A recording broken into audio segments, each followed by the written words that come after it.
What do we mean by African consciousness, and what does it mean in terms of a value system, briefly?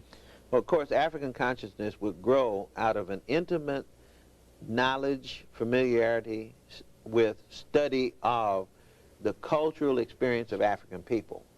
And what comes from that is a point of view. It's unavoidable. If I spend time studying the poetry of my people, the music of my people, the philosophy of my people, the religion of my people, the science and contributions of my people, doesn't mean I have to reject anybody else's science and contributions and so forth, but what it does do for me is it gives me a firm base in my own creativity, and that unavoidably will produce in me an African consciousness.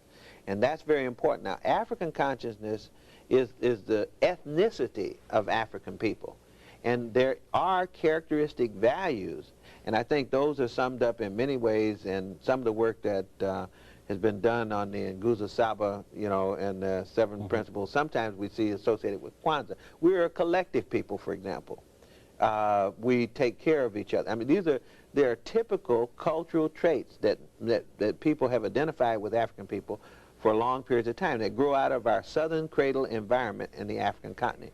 We welcome the stranger. For example, Cheikh Diop in his book, The Cultural Unity of Black Africa, identified some of these parameters.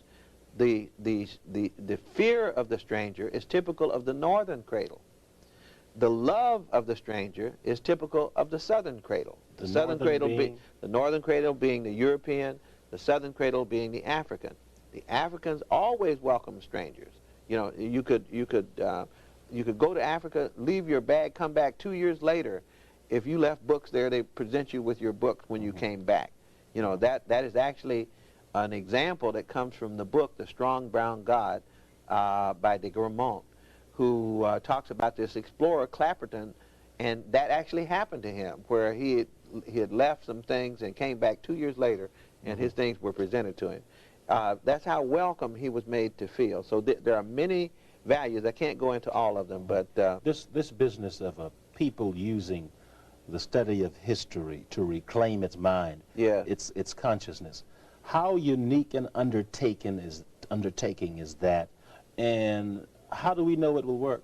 Well, it's not unique at all. In fact, you name me a successful group nationally, and I will name you a group that's invested heavily in the reclamation of its history. One example of that would be German people, who the Grimm brothers, for example, are said to have collected fairy tales in order to reconstruct the ancient history of German people so that they would have a basis for identifying themselves ethnically as a people to mobilize nationally. That happened with the Jewish people and the reclamation of their history and the development of the State of Israel. It's happened with the Japanese people in recent times and so forth. There is no group of people who ever become strong and powerful without an investment in its history. You have mentioned the positive things that will flow from a study of African history. But are there some negative things that can flow from it? There are some negative things that can flow. For example, if we allow ourselves to glorify at the expense of truth, you know, in other words, we're so hungry for an appropriate positive identity that we begin to give false meaning or false interpretation to the facts of our experience. So, for example, that we would skip over the negatives in our experience. And see, everything isn't positive about Africa. Some things are positive, some things are negative. Say that again? Everything isn't positive about Africa. Nothing is positive totally about any group of people. We have our pluses and we have our minuses like all other people.